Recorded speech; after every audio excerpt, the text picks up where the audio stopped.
Sir கிராணி பாத்திருக்கீங்க, எப்படி sir இருக்கு? நல்லா இருக்கு சார். அதாவது ஒரு டிஃப்ரெண்டான கண்டென்ட். சரிங்களா? யாரும் இது வரைக்கும் வந்து அதிகமா இந்த கண்டென்ட் வந்து பார்த்துக்க மாட்டாங்க. சரிங்களா? பழைய காலத்துல ரொம்ப கண்டென்ட் வந்து நம்ம கமலஹாசன் ட்ரை பண்ண யாருமே தெரியாது.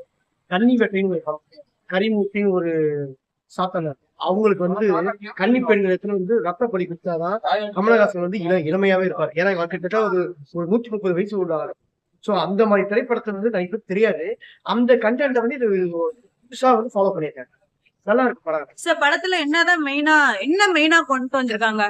கருத்து வயசு என்னதான் சொல்ல வராங்க? இல்ல என்ன சொல்றாங்கன்னா, உச்சி கிழவின்னு ஒரு கேள்வி இருக்கு. அந்த உச்சி கிழவி வந்து பாத்தீங்கன்னா இளமையாவே இருக்கணும்.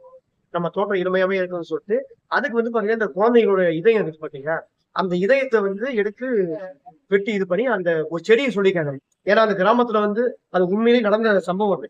டேரக்டர் வந்து அந்த உண்மை சம்பவத்தை தான் இந்த படமாற்றிருக்காரு. நல்லா இருக்கு. டேரக்டர் வந்து பாத்தீங்கன்னா எந்த விதமான பேக்ரவுண்ட் இல்லாம வந்தவர்.